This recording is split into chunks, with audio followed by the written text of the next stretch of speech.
The following programming has been made possible in part by the generous support of BITS, Blind Information Technology Specialists. An affiliate of the American Council of the Blind, BITS provides career development for computer professionals. For over 50 years, BITS has been on the forefront of industry, promoting and advocating on information access and technology that improves the quality of life for people who are blind and visually impaired. Learn more about BITS programs and how to become a member by visiting their website at www.bits-acb.org.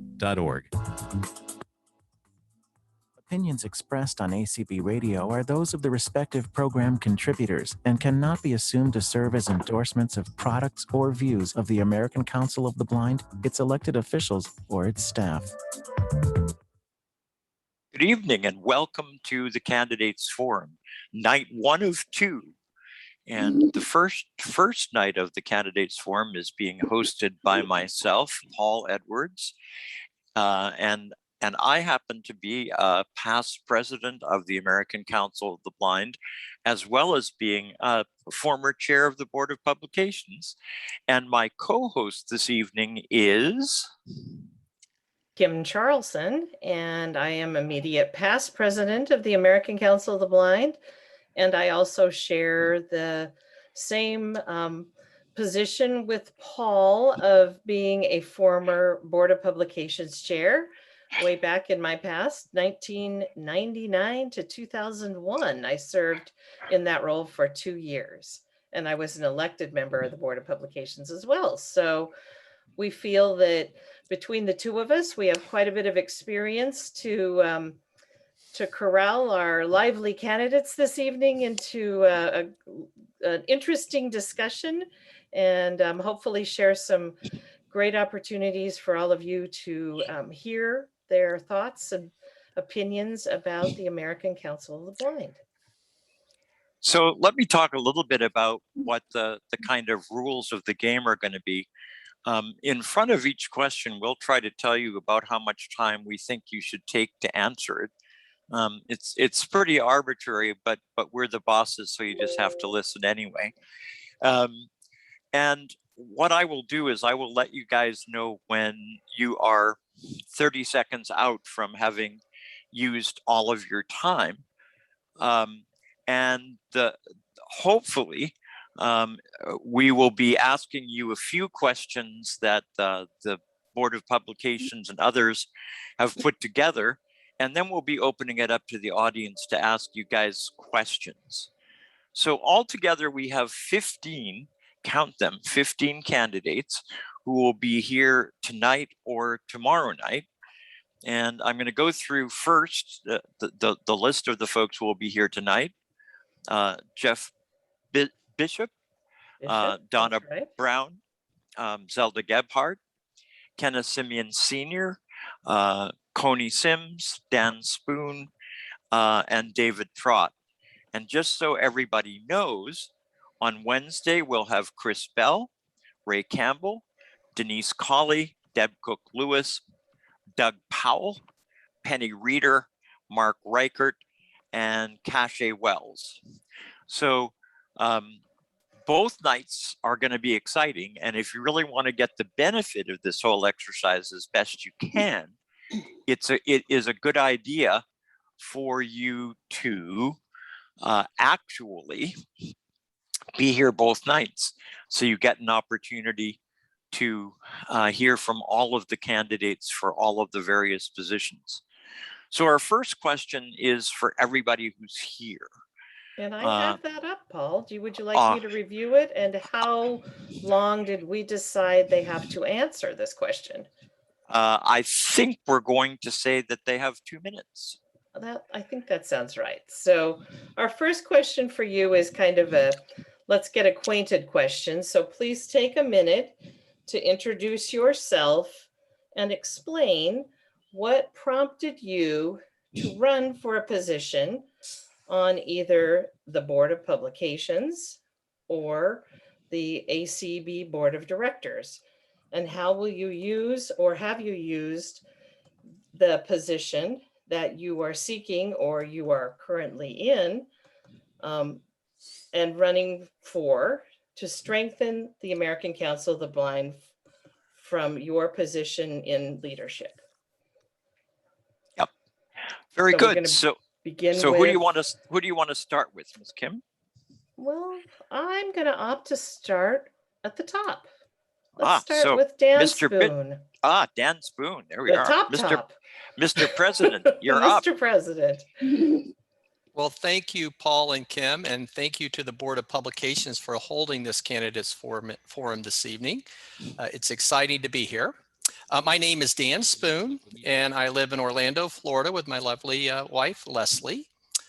We've been involved with ACB for many years, first at the local level, our Greater Orlando Council of the Blind, and then at the state level, the Florida Council of the Blind, and then really got involved in the national level in the 2009-10 timeframe, got elected to the board in 2012, first vice president in 2017, and then president in 2019. So why do I want to be president?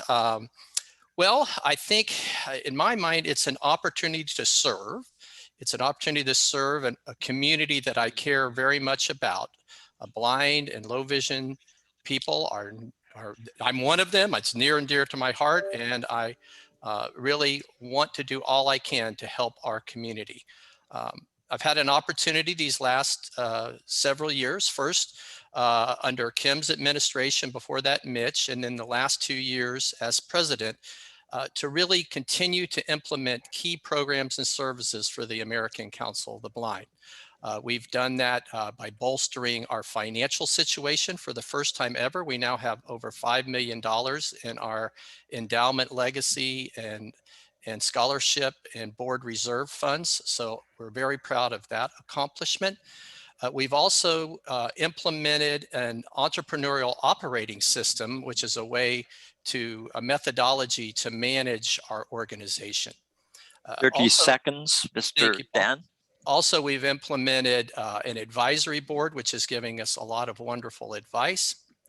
And I think most importantly, we've really spent this last 2 years developing real support inside of ACB and the spirit of ACB with our community events, with 2 virtual conventions and a virtual DC Leadership Conference.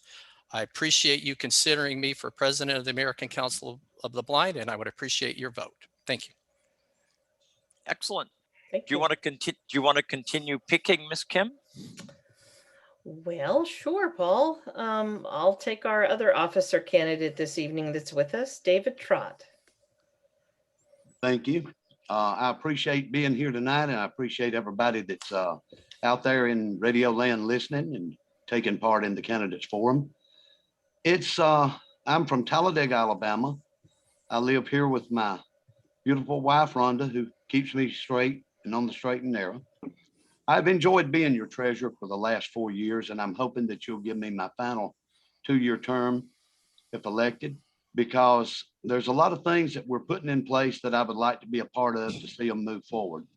One of our greatest accomplishments as an organization is look into our future and look into our membership. Look into our future, we established the Legacy Endowment. I think that it's off and running. It's producing income for the budget each year. The community calls that we're doing now is bringing more and more of our membership together. I do have some concerns for the future, and I intend to work on them. And one is what I call the communications desert. America is a rural country. We don't really look at it that way a lot of times. And when I hear my friends talking about walking somewhere, I've got to seriously think about walking. There's no infrastructure here to make that possible. So it's not just walking, it's hospitals, it's listening to this candidate forum here tonight, it's education.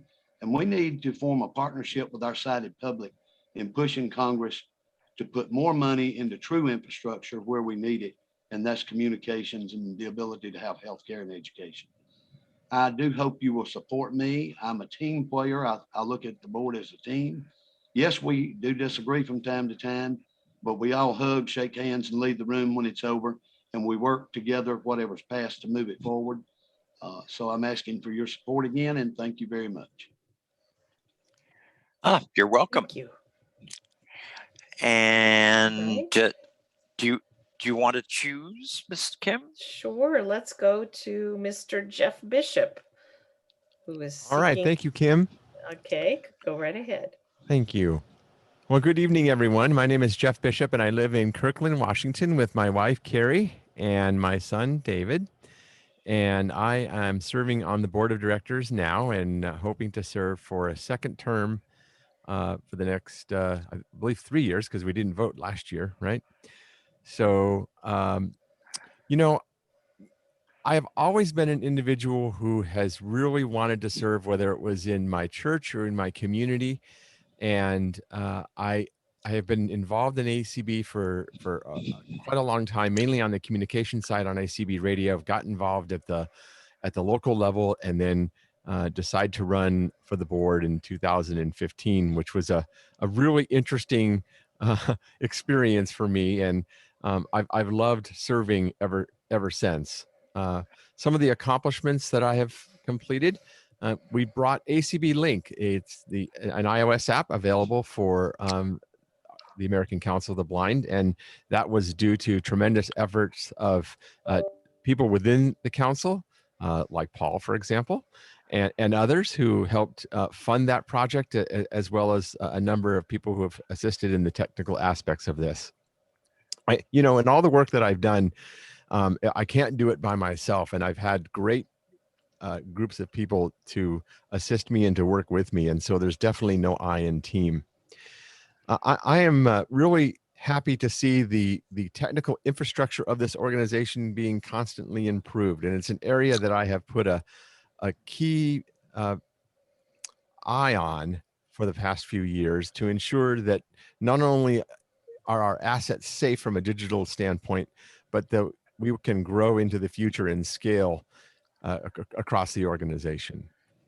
And we're continuing to do that. At this year's convention, 30 seconds, Jeff. The ACB Media Network, which is a really great thing. Finally, I want to talk a little bit about opportunities for others. And I think this is an area that I think is really, really crucial. The board increased the stipend for members to be able to serve, and we need to do more in this area, because everyone should be able to serve. It should not be restricted to how much money you have or ability to be able to pay, to be able to, achieve leadership skills. So we're going to continue to work on that. I please ask for your vote. Thank you so much. You're more than welcome, Mr. Kim. Ms. Kim, who's next? Thank you. All right, I think it will be Donna Brown. Okay, good evening or afternoon or whatever time of day it might be wherever you are. And thank you all for this opportunity. And I am Donna Brown. I live in Romney, West Virginia. Some people probably never heard of it. I am the president of the Mountain State Council of the Blind, which is the West Virginia affiliate of ACB. And I am finishing an unexpired term on the ACB Board of Directors, and it's been a wonderful experience. And so I really am running for my first full term on the board of directors, and appreciate your vote. So I am one of those people, and I'm sorry, Jeff, but I'm going to say a couple of words the same as you, but I'm very passionate about, or if I belong to an organization, I want to be involved and serve in the best way that I can.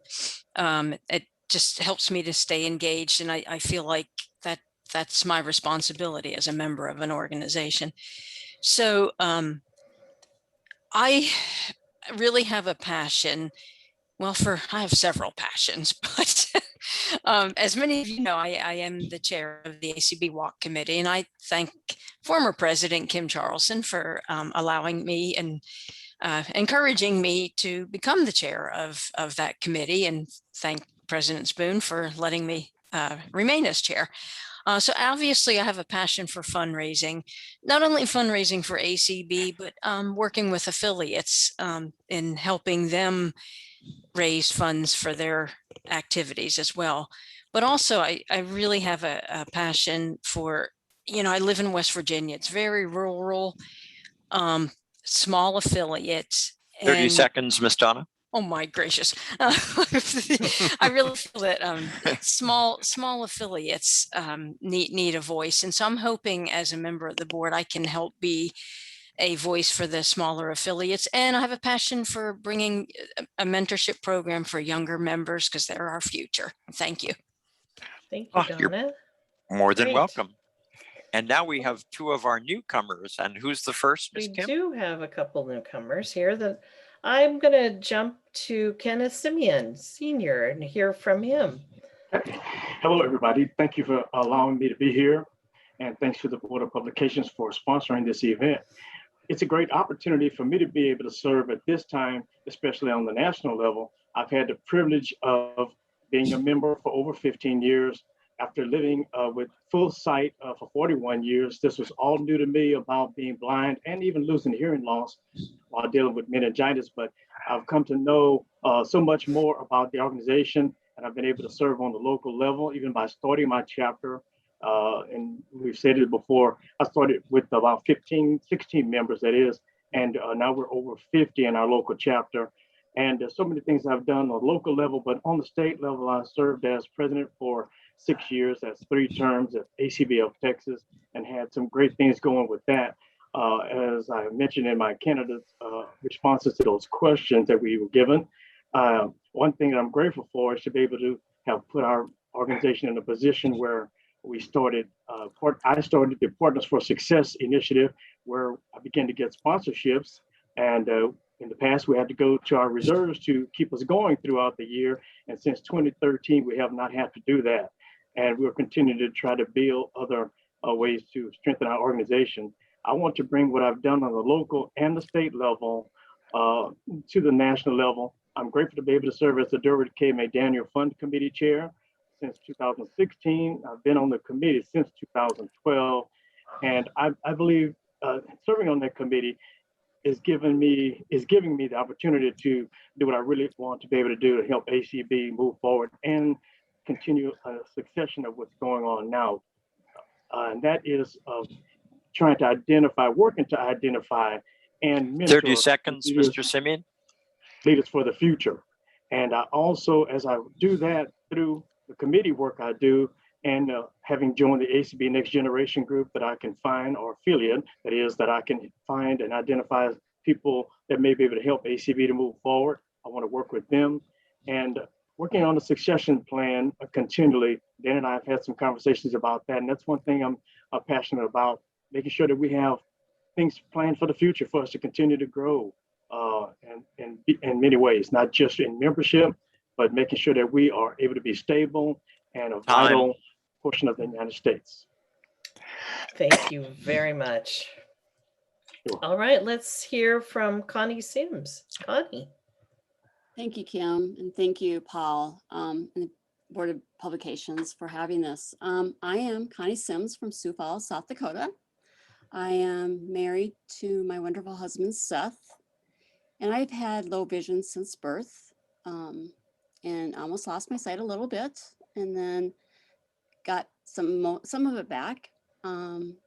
Seth is totally blind and hearing impaired, so low vision, blindness has always been huge for me. I am currently the president of the South Dakota Association of Blind.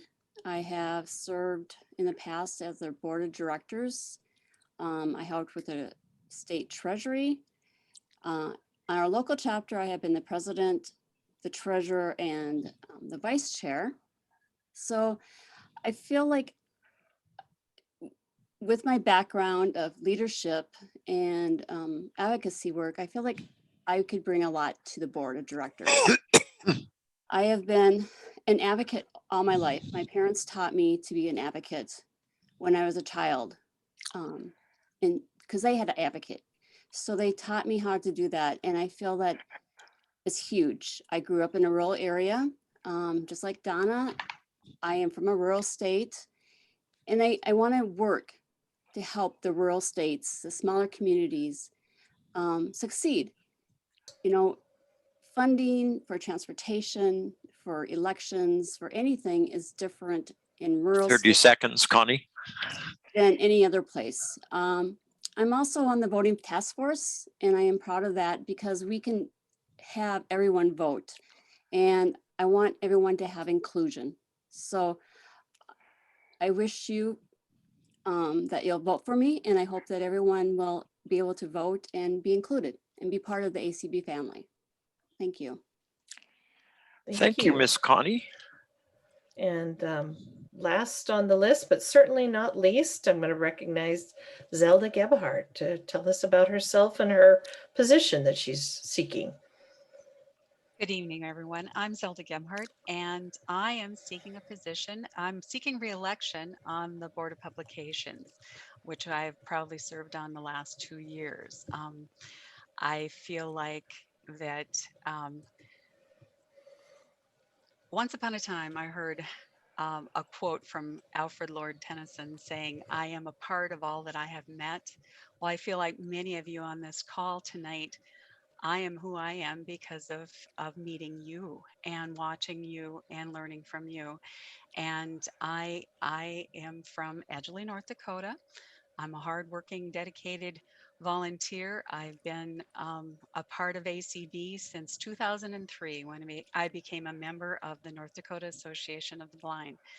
I have served as editor and vice president, membership chair, president, and now I'm the new immediate past president, and I'm really anxious for the next chapter in my my serving in North Dakota. I'm also a part of a special interest affiliate, CCLVI, and there I have served too as a director and as first vice president, as a membership chair on several committees.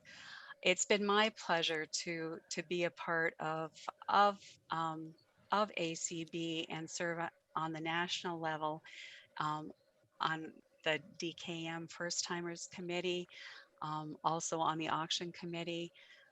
It's just been a pleasure to meet and get to know all of everybody who's out there, and I look forward to 30 seconds, Miss Zelda. being a part of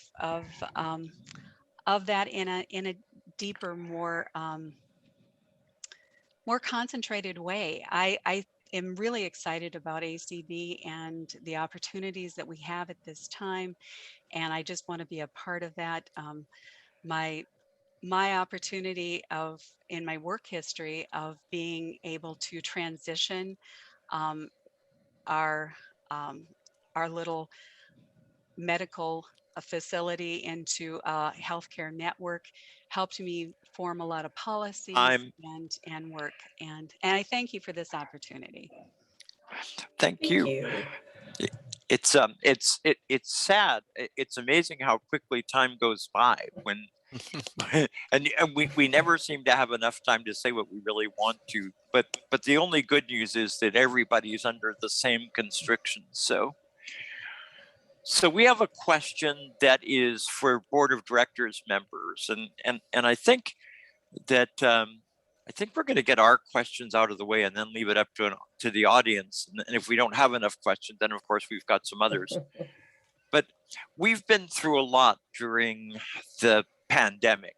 So what we want to ask the folks who are running for the board to please take a moment to share one thing that ACB either did well or that the ACB could have done better during the last year and a half, and share how we can leverage this experience to build a stronger and more resilient organization for the future. And we're going to allow about 1.5 minutes for this. And I think we'll start the other way. So why don't we start with a couple of the new folks? Why don't we start with Mr. Kenneth Simeon first? Okay. Well, one thing we learned last year, like our DCAM committee, at first we thought we could not have a reception. So the whole committee really thought it's not going to be easy to have a virtual conference. So this is the first thing that comes to mind. We ended up working through that after we witnessed so many others being enthusiastic and believing that we could, until we began to start picturing this beautiful reception that we have to plan every year. And it turned out very good. What I learned from all of those things that we succeeded at is that there's so much more that we could have done if we'd have thought about some of the ideas a little bit sooner. So, and it helps us to be able to even think about what we do for ACB. We have to be open and really, as Dan said, even in the beginning, flexible. Really think about these things are going to come upon us at times we don't know, but we should still continue to press forward, even when it seems to be challenging, and keep our focus on what we need to achieve. We want ACB to be better, continue to build the momentum that we have going right now. I want to contribute to that. And that experience last year, I feel like it strengthened ACB to be first, one of the first blindness organizations to have a virtual conference. And we all were a part of it. And so that's a great memory a number of us will hold on to. 30 seconds, Mr. Ken. All right. Good. Miss Connie. Thank you, Paul. I think one thing that was good for ACB is the voting. It forced us, it's been in the talks for years, and to be able to do virtual voting and do possibly hybrid voting, I think is huge. And I'm looking forward to seeing how this year turns out. I think having everyone able to vote, that is humongous. It's not just the members that can go in person and vote, but it's every single one of us. And I am so proud to be part of that process, that we worked together with the Constitution people and worked with the DC Code, and we were able to do that. I'm looking forward to not just having some people vote, but everyone, the affiliates vote, everyone. A lot of people don't go because they can't afford it. And now we're looking at the future. And I think if I'm on the board, I look forward to having hopefully resolutions and bylaws done virtually also. I think that it's going to be continuously. I think this is just the start of something new for ACB. And it's an exciting time for us to move forward. I mean, it's been looked at for years, and it hasn't come to fruition, but now it has. I mean, 30 seconds. Wonderful committee. Everyone is working well. And it might be a few glitches this year, but I think it will be fun. I think, we have some things looking forward to. We say voting 2.0, 2.2, that we're going to have another task force, and we're planning on things for right after the convention. So I thank you. And that's what I think is one huge thing for ACB. Excellent. Thank you very much, Ms. Connie. Mr. Jeff. Yes, thank you, Paul. I think that one of the greatest achievements that this organization has done over the last few years is bringing the community together. And this has been really, really great. We've been all either working or living at home and not really going out and doing anything. And the community has been a tremendous asset and has brought a lot of people together and truly treated everyone like a family. I do think, though, that this has brought up some interesting challenges for the organization as well, from the standpoint of a lot of the people who maintain that infrastructure, potentially maybe feeling a little tired. And what I mean by that is there's a lot of work that goes on with streaming and hosting and all of these different things that go on for all of these events, not to mention all of the audio editing and podcasting and all of that work. So I think as an organization, we need to not change anything in reference to the importance of the community, because that is truly something very, very special. We don't want to mess that up, but we need to get smarter about how we as an organization handle this from a communications and planning strategy. 30 and seconds. This will also impact the organization overall in all things that we do, in the ways that we communicate the voice of ACB and getting our message out. We hired a communications manager, and she's there for a purpose, to be able to help us push for that 3 to 5 year strategic plan. And communication is, in my opinion, the most important thing that we need to do to make sure that we're successful here. At least it's one of the biggest. So that's what I think, Paul. Thank you, sir. Thank you. Thank you. Mr. Trott. Paul, you skipped me. No, Donna. I'm just doing you in a different order, Miss Donna. Okay. Okay. I think overall that we did well. The last 2 years, we came out of it extremely well financially, and we thought that that might not happen. But not only have we survived through it, we actually grew. The other thing is that we started involving our membership from boots on the ground up, and people actually got a good idea of what ACB does for them by what they do for ACB, in that you can stay at home and work and do your local thing and say, what do I get from the national? That's a question I've always heard. And now you can actually go home and at night and go to ACB radio with 10 streams in ACB media, excuse me. It's hard to teach an old dog new tricks. And it gives us the opportunity to communicate back and forth. You're learning more and more each day about what's going on at the national level and with our staff and our board.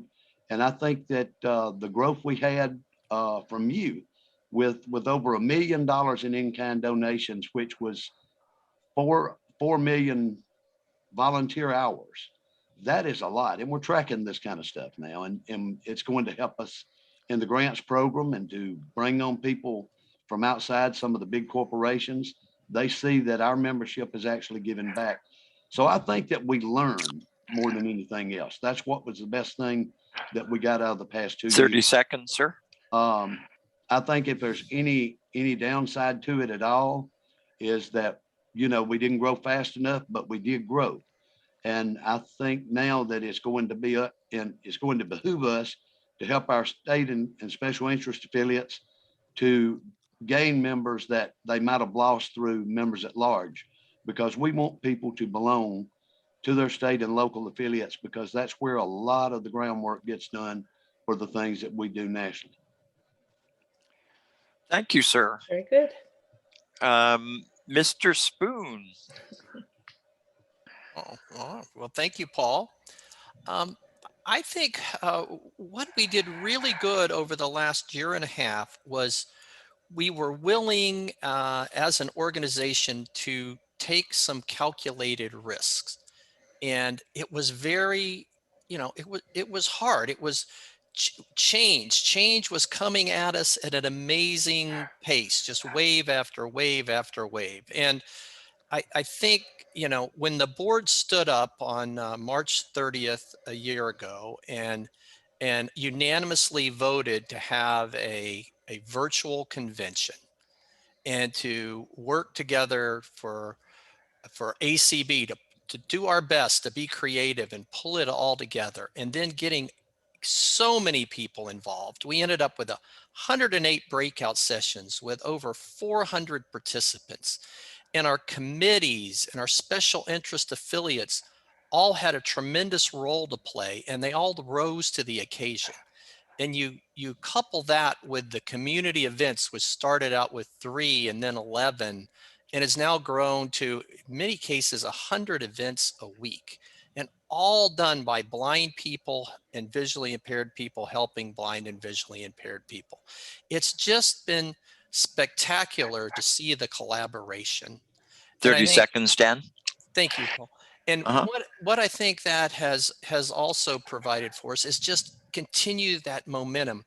Our DC Leadership Conference, where our advisory steering committee, our advocacy steering committee, stepped up and put all of this wonderful programming together with, the support of our staff, Clark Rackful and Eric and Tony and Kelly. And what that did was show that over and over again, we can accomplish what we dream to accomplish. And so I think I've just been so proud of where this organization has stepped up and made the tough decisions to move our organization forward. Thank you, sir. Miss Donna. Yeah, it's hard to go toward the end anyway. So the first thing that came to my mind was just the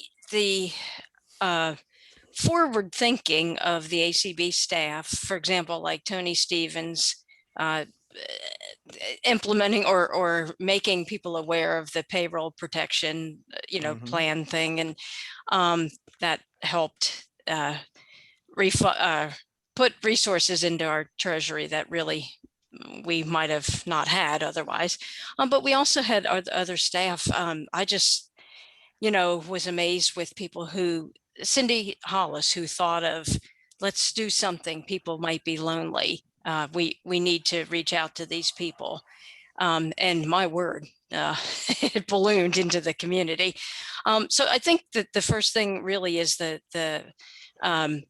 flexibility and the determination of the staff and our members to find resources to serve the ACB community and to step up and have a virtual convention to the extent that, it was huge. And also for the many members that volunteered to help put that on. And it's going to be the same thing this year. But I just think we took advantage and we sought out resources to expand our community. And affiliates, I think, have expanded their resources to have activities in ways that they thought they never would. And in many cases brought new members, and members were able to participate who would not otherwise be able to. So.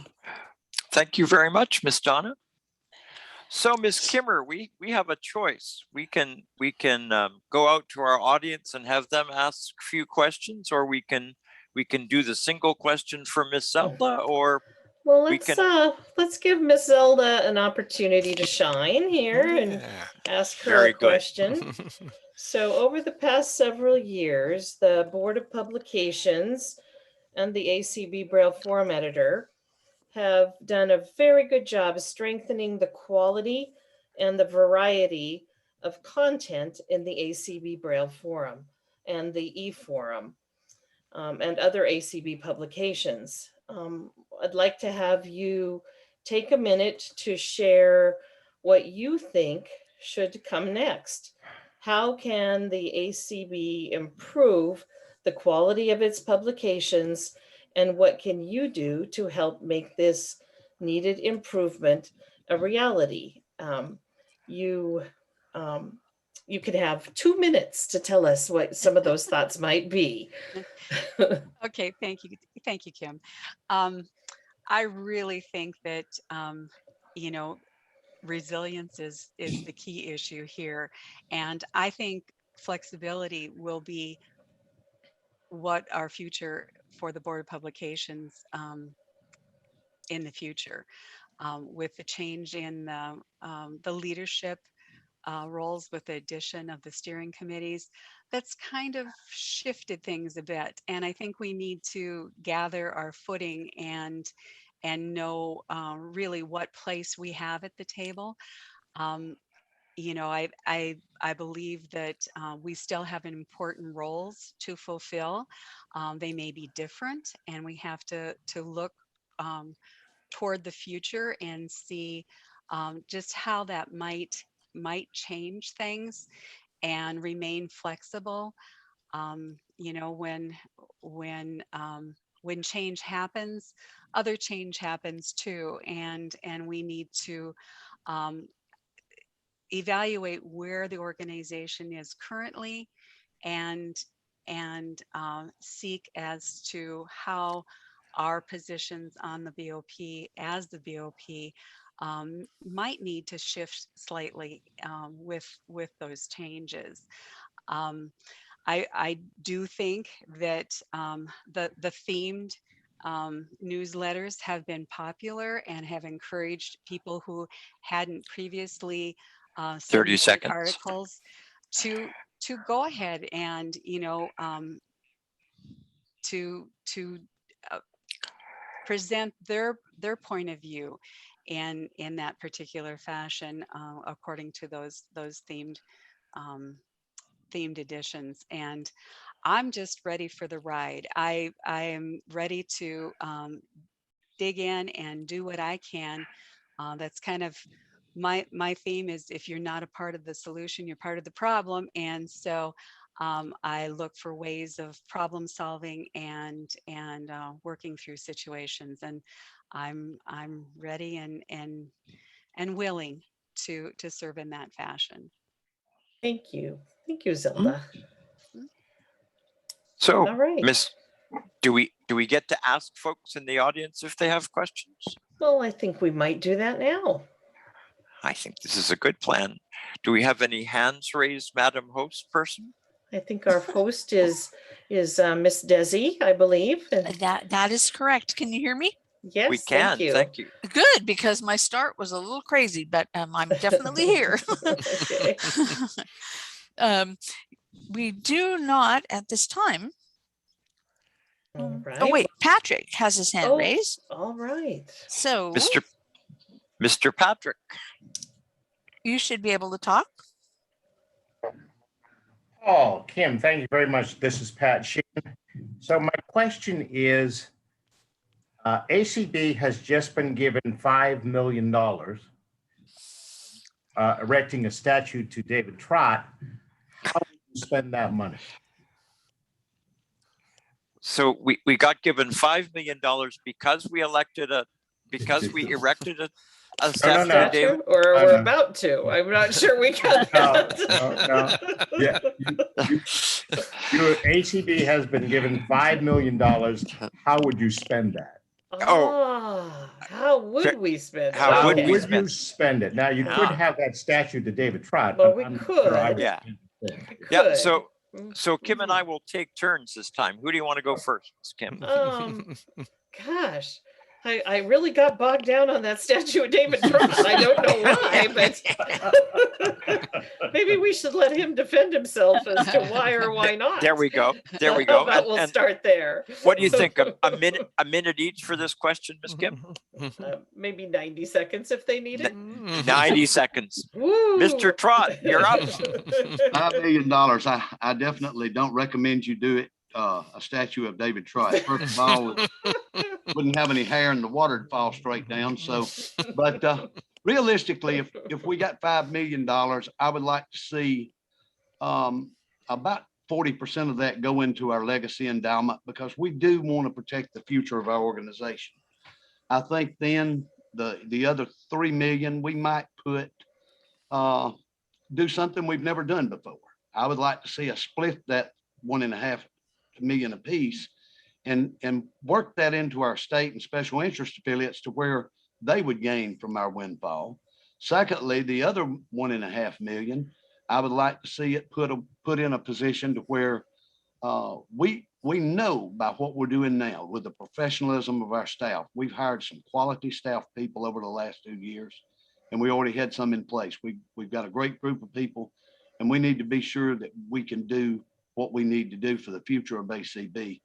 And the $1.5 million, I would say, put toward staff and toward future projects of ACB. We could look at doing some things that we've never done before. But the most important part of that thing, I believe, in $5 million would be putting the 40% into the legacy endowment and the 1.5 million down to our affiliates and special interest affiliates, because that's where the work. 30 seconds. If you give these folks the money and the opportunity, they've already proven over the last 2 years that our membership can do a whole lot of things. So, given it takes money to do anything, you hear me say that all the time. I'm always begging for it. And if you give up, and y'all have over the last 2 years, this would be a great opportunity to give down. So, Patrick, I know you're going to tell me the truth. The check's in the mail. Thank you. Well, All right. Let's let some of the other folks have a little bit of I think opportunity so. to dream a little bit. How about Miss Donna? Mhm. Miss Brown? Okay. So $5 million. Well, I'm going to echo David, and I'm not going to go into percentages. That's a little just a little harder for me to do than a treasurer. Well, of course, I am a treasurer of an organization, but anyway, put some in the legacy endowment fund. But also, I would really love to be able to put some money into some programming for like blind and visually impaired school age students, to introduce them to ACB and especially more like teenagers, and to help them become aware of ACB before they can even apply for scholarships. And that way, it's kind of like they at least have heard of the organization and participated in activities, gotten to know some of our members.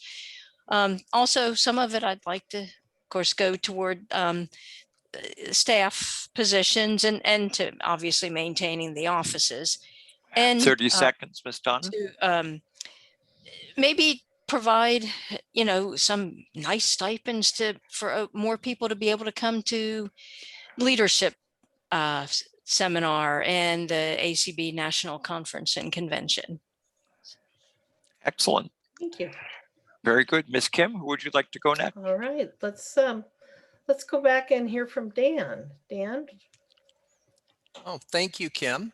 Well, I'm going to probably give a little bit different answer, which is everybody's going to go, what? But, first, Patrick, thank you, but you're going to have to up that check because $5 million is just not enough for where our dreams are. So I know you know our 5-year, 3-year, and 1-year targets. And right now, our annual revenue for ACB is approximately $2 million a year. And right now, our 3-year target calls for that to grow to 3.5 million, and then by 5 years to go to 5 million a year. And so why is that? Why do we need that money? We need that money to provide more services to our community. We need to hire more staff. We need to have more investments in programs, in infrastructure. Jeff Bishop would tell you right now, we do all this IT stuff and we don't even have a full-time IT employee on staff. We do it just a huge amount of it through volunteerism. And so I really believe what we need to look at is, yes, money needs to go in the endowment fund. But I really think we need to think about because this is reality. We're trying, what our budget calls and our plan calls for us to grow by 150% over the next 5 years. And we have in our strategic plan a whole list of things that we will do with that money. And so I think it's really important to look at investing in the staff, investing in our programs. 30 seconds, Dan. In developing new programs. And part of those programs are strengthening our affiliates, both our state affiliates and our special interest affiliates. Because in the long run, ACB is only as good as our members and our friends. And so we are a membership organization. And in the bottom line, we have to grow our organization to that 95% of the blind and visually impaired population that's not a member of either NFB or ACB or blinded veterans. This is where our money needs to be invested. Thank you, sir. Thank you. Mr. Bishop. So first of all, Dan, I just wanted to tell you, you do have a full-time IT person. At least if you were to He have feels that way. I know, but our full-time, we have a full-time IT person and a contract IT person. Yeah, I know. But we don't have is money to pay for them right now. That's right. That's right.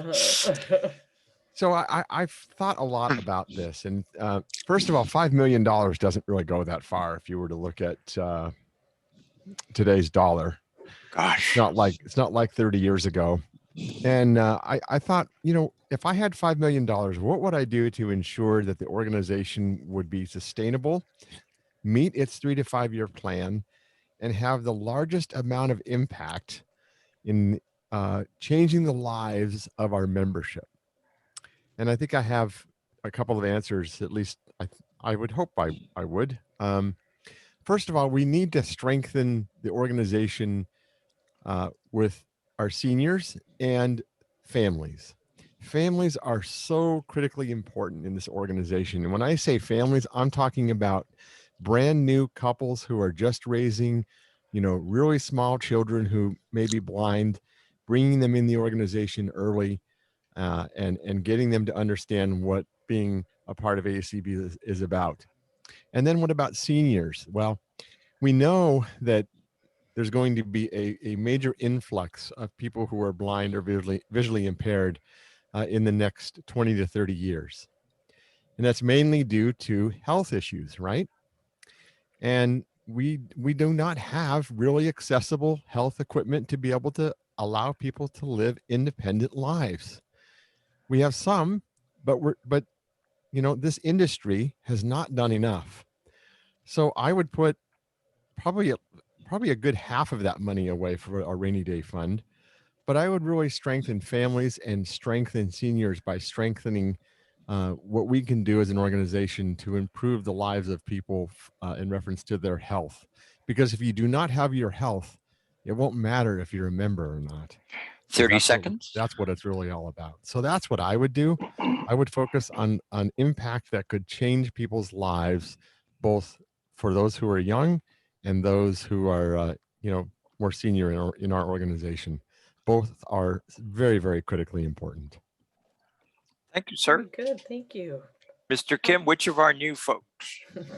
I think I'd like Kenneth Simeon Sr. to speak now. Okay, well, I don't know as much as Dan, David, or Jeff about where we are with strategy and how much money we have goals set for the future. But if I think about things like this, even within my organization, I do what I would normally do, even with my own funds. And I would begin with saving, determine a certain amount that we want to save. But if I were working with the board right now to make this decision, I would want to talk to our staff. I would need to be familiar with every program that we have in place currently and see how we can strengthen all of those. And I'm also with David on the endowment fund, strengthening that. But I would focus also on a public awareness campaign, put some dollars in place to make sure that we were better known out in the community, and make sure that people are aware of who we are, what we do, how they can benefit from being a part of ACB, and also possibly even have some diversity and inclusion training, since that's been a big focus among nonprofits through these past few years. You hear it all the time, diversity, equity, inclusion. But what if we work to make sure that our members really understood how important it is that we would begin to respect one another, listen to one another. So some funds would go toward education for students and future leaders, leadership programs. And so the biggest thing is be able to make sure we know what we owe right now, what we can and strengthen to continue. Thank you, sir. Excellent. Ms. Connie. Thank you. Thanks, Paul. I agree with a lot of what everyone else has said. I'm going to look at it as rural infrastructure. With that being said, you know, rural areas have been left out a lot. So we need transportation, we need broadband. There's certain areas of the states that don't even have broadband. They don't have transportation. And we need to have that inclusion, equity, and diversity. And that's part of bringing that rural more accessible to ACB. I have a member who doesn't have long distance, does not have internet. She's had to go to the library to use internet. And she last year had to listen to ACB radio for a little bit, for 15 minutes on ACB radio, and it cost her $15. You know, we need to figure something else out to help buy Alexas or help people who have low income or rural, and health and fitness, because we don't have the health and fitness 30 programs. seconds, Ms. Connie. Thanks, Paul. We don't have the rural health and fitness programs that the bigger urban cities do. So we need to use some of that money, if not all of it. You know, 5 million is, like Jeff said, doesn't go very far nowadays, but we need to reach out to the rural states. And there's so much. I mean, 97% of the geographic area of the US is rural. So we need to think about that we really need to include the rural areas. And that mean low vision, that would be young, that would be elderly, that would be everyone. Thank you. Ms. Kim, even though I guess this was asked as a board question, I think the Board of Publications might want some money too. Should we give Zelda a chance to answer as well? Well, I think we absolutely should. So, Well, Paul, Zelda. You think we should have a budget for the BOP? I do. Okay. I think you could do All something right. with a little money. Well, I'd like, you know, as has been mentioned by a couple of individuals, that, you know, our affiliates are only as strong as the national, and the national is only as strong as the affiliates. And so I think we have kind of a relationship like a joint bank account, so to speak, you know, where everybody is making deposits and everybody is making withdrawals. And I really think that we should strengthen, you know, there have been a lot of good ideas thrown out there, but what I think it really comes down to is an empowering each individual member where they're at, whether they're a senior or whether they're a student. Empower them to be the best advocates that they can be. And I would like to, yes, number one, you know, we've got to put some away for the future. That's always a good thing to do. But I think it would be a really good thing to invest in our membership by helping them become the best advocates they can be, and 30 seconds, Ms. Zelda. Thereby increasing employment and, you know, all kinds of different opportunities specific to those individual needs. Cool.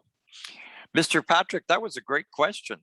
What do you think, Kim? Shall we see if the audience has another great question? I think we should check. Ms. All Desi? right. Yes, our next person to have her hand raised is Regina Marie. You should be able to talk.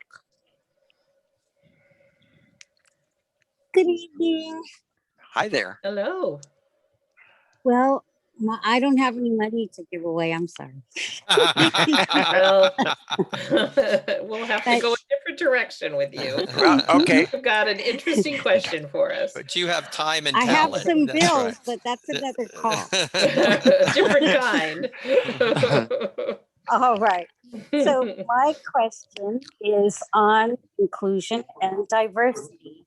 And I mean this as far as ethnicity and gender, background, income, and of course, you know, just different areas. There are areas where our blindness movement doesn't reflect in our organization the outer society. And how would you go about changing that? And without getting into the reasons for it, because that's not where I'm going with this. I'm going with this, like, what can we do right now going forward to increase inclusion and diversity in our organization? So you're looking for specific steps, Ms. Regina Marie. Very Yes. good. Okay. Kim, Steps you want to that we're pick first? taking. Sure. I'd be glad to go. You said who? Dan, did you say Kenna? I'm not sure what he said, but feel No, free to go ahead. Go ahead, I did. Ken. Yep. Yeah. Go ahead, Ken. Okay. All right. Okay. Let me think now, because I don't think, okay, diversity and inclusion. I had to think about the question again. Well, first thing I thought about as Regina spoke, I would want to get with our membership committee, the chair, starting off with the chair and our membership services coordinator, and really think about how we can meet together to talk about some of those things that members have concerns about in relation to inclusion of everyone. And once we set this as a goal, we could really start working on those various areas where we know where we can find those individuals and make sure that we reach out to them. We're a blindness organization. We don't always reach out to the deaf-blind community. But beyond that, I think that it's so important that we get some information or input from those people that have a concern and love the membership and want to grow the membership. And working with folks that are already members and have been members for a while, make sure that nobody's feeling left out. We can identify ways to make sure that people know what is going on within ACB and how they can fit, and make sure that we just do whatever we can to include them intentionally. Thank you, sir. Dan, do you want to take this question, what we have done or what we are doing moving Sure. forward? I'd be happy to. So Regina, thank you very much for the question. And I think we've had an awakening, not only inside the American Council of Blind this year, but I think hopefully in society as a whole, with what happened with the George Floyd murder and, you know, subsequent activities that happened throughout the summer. And so I first want to say thank you to the Multicultural Affairs Committee, where Regina is a member of that, and what has happened in the area of passing a resolution this last year, dealing with diversity as ethnicity and race, as well as gender identity. And one of the parts of that resolutions was asking ACB to make sure that we go out and find out from our membership, where are we? What are our demographics right now? It's hard to measure and know if you're improving if you don't know where you're starting. And so that was part of the resolution that was unanimously passed by the Resolutions Committee and by our ACB board. You're seeing those fields out there right now that are being filled in and populated. You know, obviously people have the option to opt out of those if they do not wish to share that information. It's voluntary, but most of our members are, and I think it adds a lot of value. We also tried to make some really intentional moves, and I think intentional, Kenneth said this word, is so important. You've got to be intentional about it. We had diversity and training for both our board and our staff, our Board of Publications as well. We did that at our DC Leadership Conference this last year, as well as the fact that we had sexual assault training, and really assault training sounds like a terrible, but sexual awareness training, and really making sure that we put the proper 30 seconds, Dan. policies in place to report any kind of sexual misconduct that took place. In addition to that, I think we must continue to reach for opportunities to mentor folks, to always find how do we build capacity, build leaders. We're also worked through our community events to make sure everybody was treated safe and respectfully and welcome to participate. And I think we've done that by putting some guidelines in place to keep people from being discriminated against. So it's a journey, it's an evolution, and I want to be part of that evolution for ACB. Thank you, sir. Thank you. Mm-hmm. You get to choose, Ms. Kim. I do. Okay, my goodness. Let's go to Donna Brown. Okay, thank you. I'd like to see us expand some of the things that we've already done. I think maybe offer some more education in this area to not only the board and the staff, but our leaders, leaders in the affiliates, and because a lot of ACB activities happen at the chapter and affiliate level. And so I think it really has to start there as well. People need to feel included there. I know not every member of ACB is a member of a chapter or an affiliate, but many are. And also, I would like to just see us have more education and opportunities to even become aware of our membership. I do know some people are a little hesitant in filling in those fields.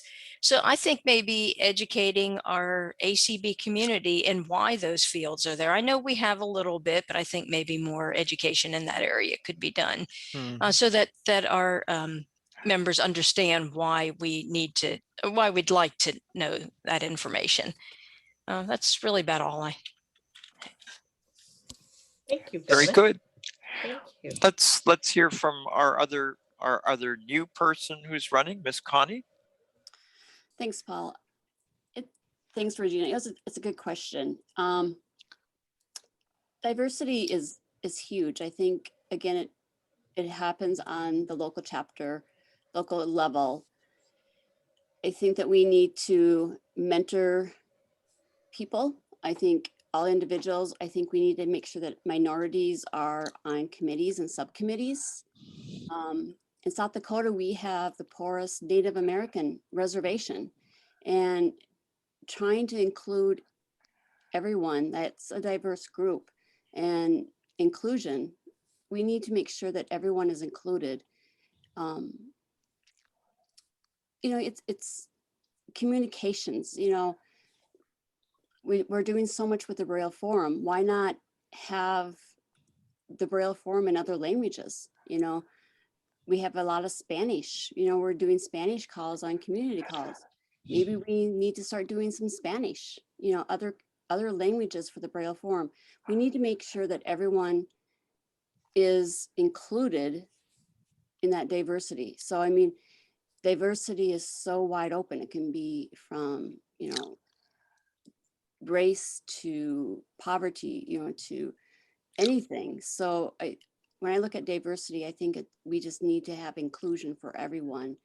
So, I mean, just getting out there and working and having teamwork and mentoring and getting everyone involved, because not everyone can be involved on a national level, but we need to make sure that we have our affiliates and our local chapters know how to make sure that the diverse groups on the local level are included also. Thank you, Ms. Connie. All right. Let's see, did we give David Trott an opportunity to respond? I don't think we have yet. No, I don't think so. Okay, thanks a lot. I appreciate it, and I appreciate the question. You know, I don't think that we need to look at this as a problem, even though it is.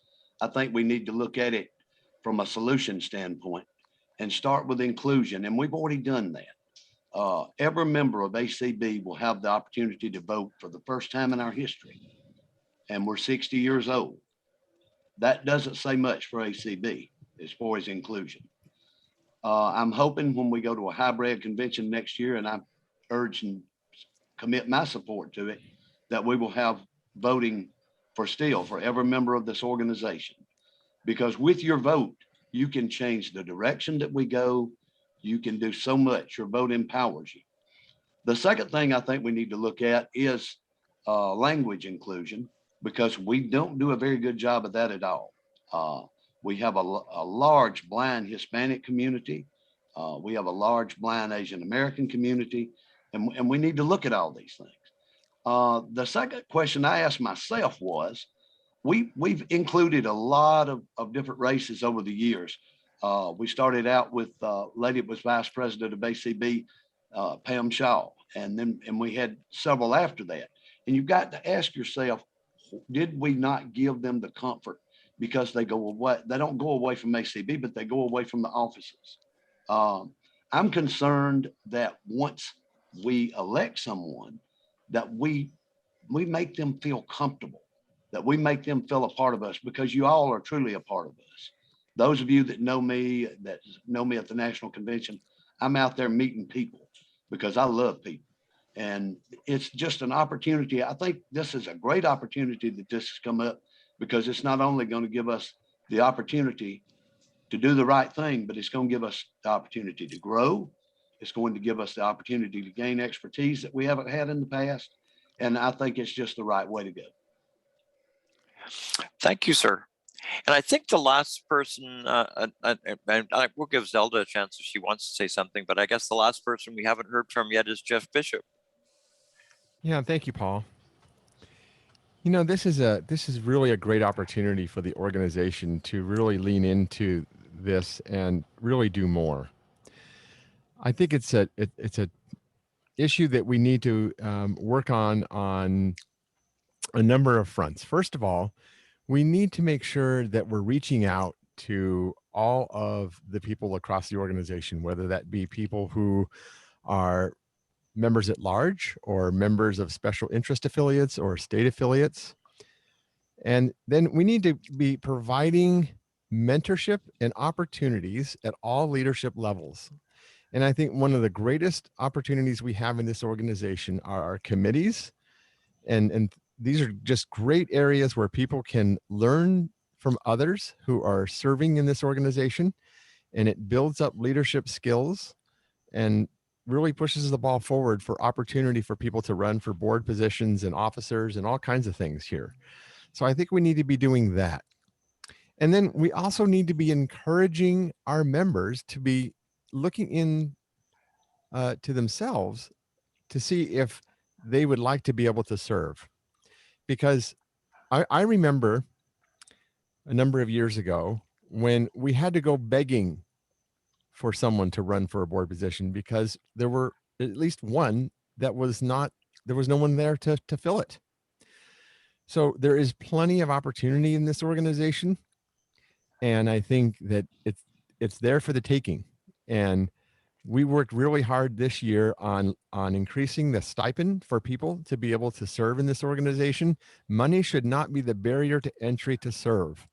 I feel very, very strongly on this, and we need it as an organization to do more, and we need to lean into that and make sure that that happens.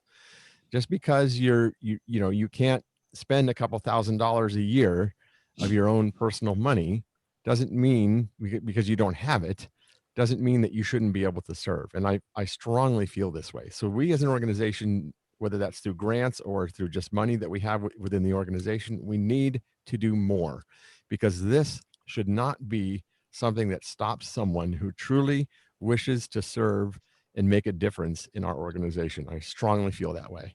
Thank you. Thank you, sir. Thank you, Jeff. Thank you. Zelda, would you like to comment? Yes, I would. I kind of feel like I'm on the wrong night here.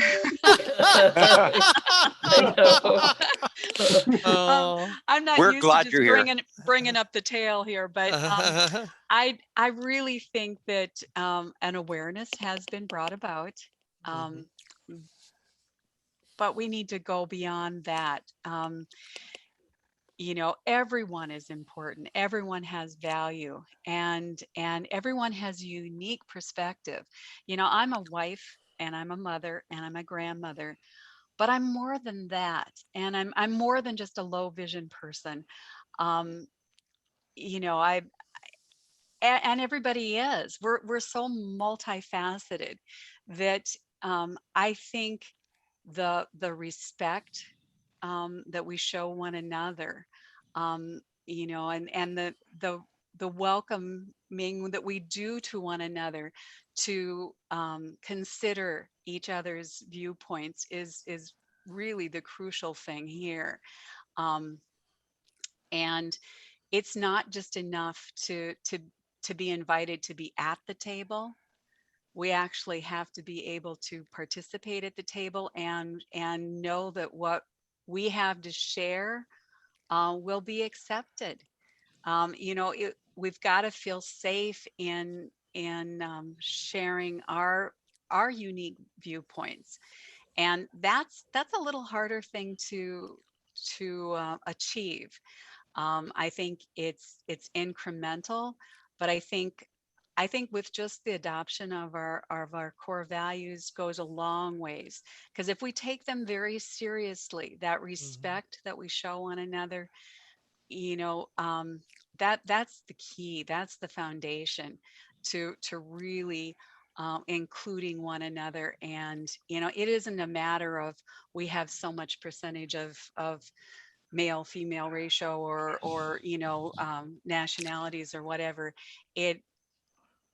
It isn't just that. It needs everyone, irregardless, should be included and feel safe to be able to share their unique perspective. Thank you. Thank you. Shall we see if we have another question? Well, I think so. Yes, we do. We have 3 people with their hands raised. I bet their arms are getting kind of tired. I bet that's right. Next, we have Diane Scalzi. Diane, you should be able to talk. Hey, Diane. Well, good evening, everybody. I'm really concentrating on this and paying attention. Well, I think my question, at least initially, is for Mr. Bishop. And Jeff, you said that I believe you said that you wanted to encourage leadership to get all of the rest of us to look inside ourselves and figure out how we might serve. I wonder if you have any more specific idea on how you would do that. Sure. Mr. Jeff. Yeah, absolutely. You know, that this really I really think that that everyone in this organization at some level wants to make a difference in some way, shape, or form. And we as an organization need to make sure that the opportunities exist. One of the things that we talk about at where I work on, and just for everyone's benefit here, I work at Microsoft. And one of the key principles that management talks about there is making sure that each employee has given the right opportunities to succeed. And we as an organization need to make sure that each and every individual who has an inkling to serve has an opportunity to achieve and has significant impact to the organization, or at least impact that that individual wishes to have. So we need to make sure that we remove barriers that would be a problem for someone, you know, that would want to serve. And what kind of barriers are there? One, there's skills. What does that mean? Well, not everybody has leadership skills. So we already have things in this organization where we build up leaders, right? We have our Leadership Institute, and we have other things. We have opportunities to serve at the local and national level, and in committees and on the board and all of those things. So we need to really establish a program across the organization, both at the local level and national level, of mentoring our members and really looking at people who wish to serve and who have an inkling of wanting to do that, and putting people in place to assist them to build up leadership skills and build up other skills, whether they be technical or whatever the case may be, whatever that person's, you know, whatever that person needs to be able to achieve. Then put them in roles where they can succeed and make them feel like they're making a difference, and being able to push this organization forward. And let them go as far as they want. Don't let anything stand in their way. If they wish to move up in the organization or just stay where they're at, it doesn't matter. You know, there's a lot of really hardworking people in this organization, and we love each and every one of you.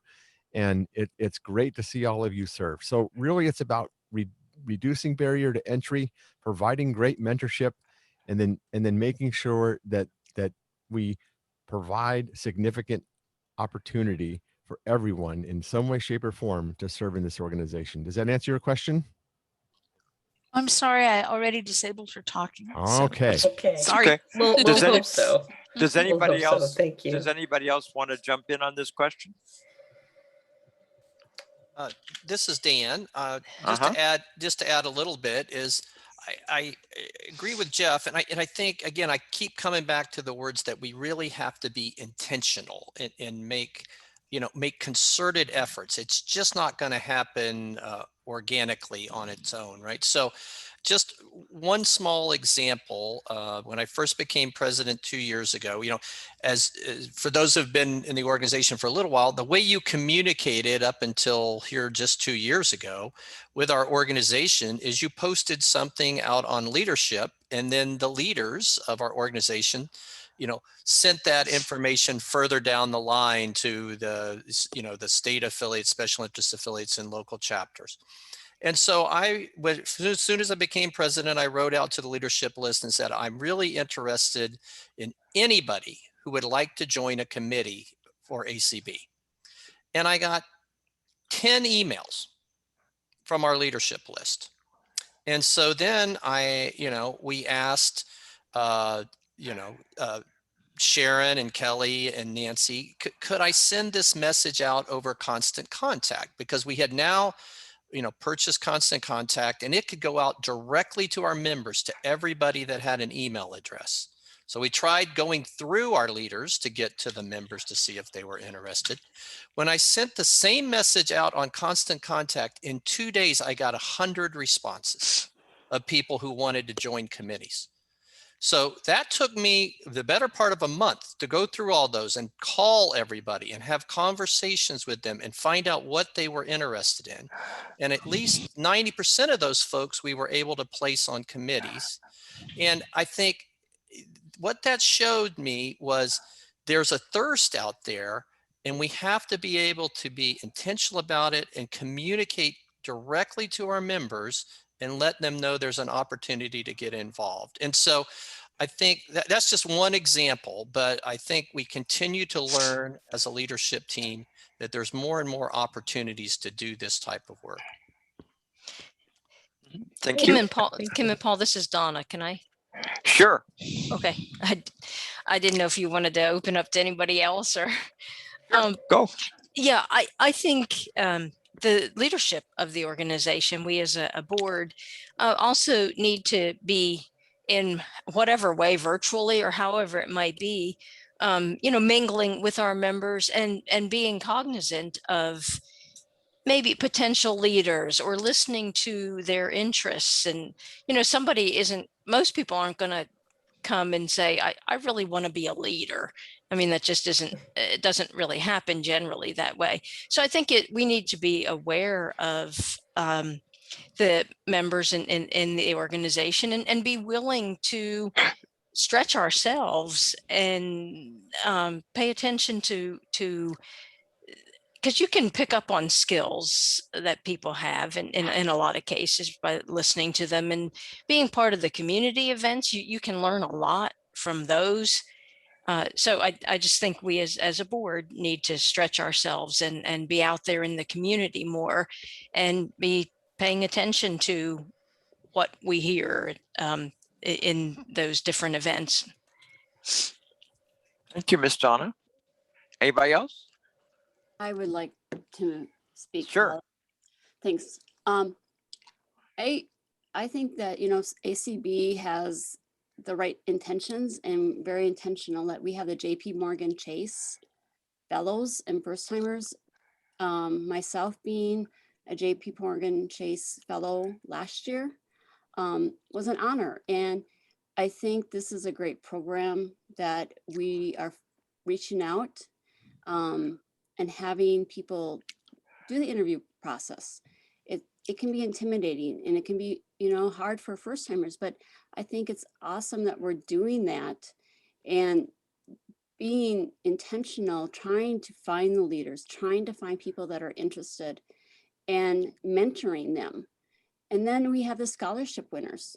You look at the young ones that are winning scholarships, and I think that we can foster them also with encouragement and support. So I think ACB is doing, intentional. We're trying to be very intentional on some of our aspects, and I think we just need to continue that. Because everyone, I look at this, and this is how I feel about my affiliate, is that I see that everyone has potential. Just like Jeff said, every single person has potential. I don't care who you are, what your level is, but everyone has abilities and potentials. And it may be something minor. You may not think it's big, but it is. Every little thing matters. And if all of us could just do one little thing, it makes everyone else's job more or less strenuous and beneficial. So I think getting everyone involved and doing the programs that we're doing and keep increasing that type of a program is huge. Connie, thank you. Thank you. Last chance. This is Kenneth. Kenneth, go ahead. Okay, and then Yes. At times, there are those of us who may not even know where we want to fit, where we, what is expected. So I can remember just being a part of a church where they came to me and said, hey, we want you to teach Sunday school. We want you to work in the office. We want you to do this or that. And I said, me? I didn't think I could do it. But even in school, you would wonder, why would somebody want you to be where I come from? And sometimes how we feel comes from our background and all. When they wanted me to be the president of the class, me, they saw something in me. And I believe we should all kind of look at focusing on our members, getting to know them, have conversations with them, as I've done with my chapter members, taking them out for lunch, just have conversation at times, and even by phone. And then you begin to acknowledge some things that are there within them, and you compliment them on this or that, and you can identify a way that they can, at least you can begin working with them for them to feel that they are welcomed and even adequate. Some people don't feel that they're adequate enough to serve in this area. So it takes that's where mentoring really comes in, but it takes us to really look for those people and find some way to include them. And sometimes once they're included, they thrive. And I've done that through school, through church, and that's why I've been volunteering since a teenager, because other people saw something in me that I didn't even see. And they alerted me about it. David, did I hear you wanted to jump in? Yes, I do. One of the things I think we could do that would be real good to help people is having the board known that we're accessible. A lot of people think that we're on the board, that, you know, we don't want to fool with every member or whatever, but that's not the case. We need to have our information out there where people can contact board members and officers and know we get feedback from them, and then we get to know them. I mean, Paul and I grew up in a convention where to get to know somebody, you had to be at convention. We're not at that level anymore. We've risen high above that. And I'll take this time to say that to prove what I'm saying to you, if I'm reelected as treasurer this time, this will be my last term. I plan to look for a couple of people to mentor, to have a chance at being elected treasurer when we elect again, because a lot of people think, well, I don't want to be treasurer of ACB because I don't want to handle their money. Well, it's funny because this is the only treasurer job I ever had where you don't handle any money. You do need a financial background, and you do need a budgetary structure background. You need to know a little bit about those things, but we don't handle any money, and we do want to include people. I had a mentor. I had to learn. Fortunately, I was on the board for several years before I became treasurer, and I had two treasurers that I learned from how ACB did business. So, you know, I think that us being out there and people knowing our contact information and knowing that we're open to you, we want to hear from you because we want ACB. We're not there because it's some kind of pride thing. We're there because we have a love for ACB, and we want to share that love with you. Thank you, sir. Thank you. Paul, I have a comment from David's comment, if that's okay. Sure. Go ahead, Jeff. You know, we have a board affiliate liaison program, and that has had some success, but I think it could be stronger. And something I've been really thinking about, and Dan, I haven't talked to you about it, so here you go, Dan. All right, Jeff.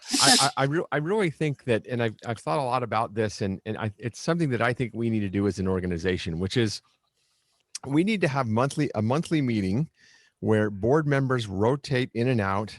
And it's a community event where a 2 or 3 board members come and listen to whatever the people need to tell them. They also need to give a report to the to the community itself. And then when the next group comes in, you leave at least probably one of those people from the prior event there to give a report on any questions that the people had from the prior event. And you rotate board members in and out of that cycle. And what does this do? Really? Well, it makes sure that every board member gets an opportunity to be heard by the community and gets that involvement of listening, because that's part of mentoring too. And you're right. You know, it's people generally don't jump up and say, I want to be a leader. That's correct. And that's why mentorship is so crucially important. And this is why we as a board need to be out there and listening to everyone constantly. And I think if we were to do a community event such as that, it would really greatly help making sure that everyone is knowing that our board is listening to each and every one of us, and also that we're listening to each and every one of them. So it goes both ways. You have to have that bi-directional communication. Thank you, Jeff. Thank you, Jeff. Well, Paul, should we try to take one more question from the audience and then do a closing wrap up? I think there are 2 more hands up. So why don't we see if we can take them both? But folks, why don't you try to make your answers just 30 to 45 seconds this time? We want to have time for a closing, so thank you. Yeah. So next we have Terry Pacheco, and you should be able to speak. Good evening, everyone. I want to wish you all well in this upcoming election. This has been a segue to the question I've been sitting here for an hour and a half to ask. And that is that I would like to know, and I think many of our members would like to know, just what each of you has been doing in the past year to get feedback from our members, and what you plan to do in the future. I think Jeff's idea is wonderful. I think the other piece of it is when you go for feedback, I think you will learn that there are many members in this organization who could mentor many of our staff and many of our leaders as it is now. And I think that I'd just like to know what each of you feel about what you've done and what you intend to do as far as getting feedback from people, especially before you vote on the resolutions this year. Thank you. Do we have a volunteer to go first? Oh, sure. I'll go first if you want me to. I I'll feel like go there's ahead, Dan. lots of opportunity. I answer multiple phone calls a day, multiple emails a day. I never miss an opportunity to appear on Terry's Visibility Show or Paul's Tuesday Topics or Anthony's Sunday edition. Also, president's meetings. I try to attend those on a regular basis. They like to hear from other people than me, but I'm always available for those, as well as our committee chairs meetings. I try to jump in on community socials and all kinds of other events. I do a Let's Talk Sports show every month to talk to people. I heard Diane earlier. Great to hear her voice. So anything and everything I can do to hear from our members, I'm open to that. And yeah, I like Jeff's idea. Very good. Thank you. Paul? Someone else? Sure, I'll take it. Yep, Jeff. I'm going to say this, and I'm happy to admit it. I think we could do a great deal better at this. I definitely am out there and I'm constantly listening to members. I will admit sometimes I get bogged down in just doing. There's a lot of work to be done, and sometimes that gets in the way of being as available. Just because when I'm not working or sleeping, I'm doing something, so that makes it difficult. So I think that I can just speak for myself, but I think that I could do better in this area. But I think everyone can do better at listening. It's what we do after we listen that's most important, right? That we're listening, gathering that data, and acting on it. And that's why I think having a process where we're constantly listening, taking feedback in, assessing it, and then bringing it back to the community is so crucially important. And being able to have that pulse of listening to the community, listening to the organization, acting on it, and finding out if the actions that we're taking are the things that this organization wants us to achieve. And if not, then we will go back and fix it. So I think that would be my response to this. Thank you. Next. Paul, Go ahead. I'll speak up. Okay. I guess, for me, being the communication outreach specialist for the voting task force, I feel like I've really reached out I've done like 28 presentations.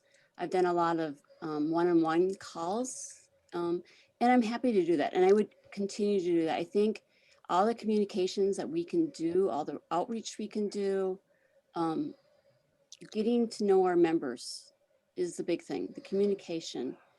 And it's big because I love talking to individuals all the time. I mean, I have people call me and I'm happy to take those calls. I mean, I can be on a phone for an hour and I'm fine with that.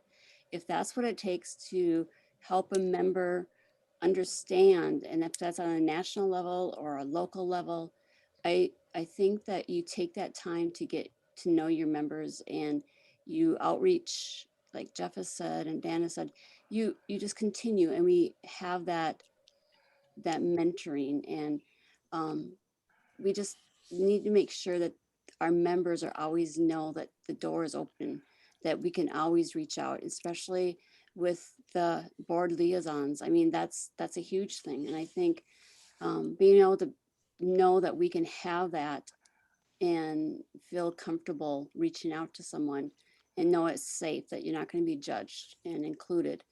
I think that would be the big thing. I think that just communicating and being there. Thank you, Ms. Connie. David. David. Okay, David. I was beginning to think my long distance calls wasn't going to get through here. These guys passed on these mics. I do a lot of the programs like Dan. I enjoy doing them, but I enjoy hearing the feedback and I enjoy hearing the questions that are asked. I think that we all could learn to listen better. I learned that a long time ago. And give you an example of that. You used to get this long-winded treasurer's report that a buddy of mine told me, said, can't you get the bottom line up there quicker, because I'm asleep by the time you get to the end of it. And that brought up the thing we do now, which is the narrative, and people seem to enjoy it. Of course, you know, our books are open, but I've had a lot of compliments and actually no complaints of going to the narrative. I think that my ability to listen, and when I do the shows like Tuesday Topics, and Anthony's program, some of the others, you know, we get feedback from the questions, and we need to listen to those questions and not just answer them there, but bring it back to our position and see how it'll help us move forward and help people get their issues resolved. Thank you, sir. This is Donna. Oh, sorry. Go ahead, Ken. Go ahead, Kenneth. Go ahead, Donna. Ladies. We'll take Donna and then Kenneth. How's that? This is really thought-provoking, and it's a great question. So I do participate in some of the community calls. Unfortunately, I can't participate in all of them, but I do listen to all of them as podcasts, as much as you think that's ridiculous. So anyway, even though I don't get to answer people's questions, you know, right in the live event, I do put them in my in my head. So, for example, I heard on Paul's Tuesday Topics a couple weeks ago, they were talking about resolutions, and actually I just listened to this recently. I was a little bit behind, sorry guys. But Terry Pacheco presented, you know, about the board members attending resolutions committee meetings and stuff. And I thought, you know, that's good. I need to do that. So I think we as board members, you know, be willing to be a part of those when we can. I mean, it's impossible to get to every event. And so I think we, as being in attendance of those events, we've got to listen to what the members are saying. And I'm like Jeff, I need to do a better job of doing. You know, I'm a okay listener, but I'm not always quick about doing. So I want to try to do better with that. Thank you, Terry, for that question. Kenneth? Okay.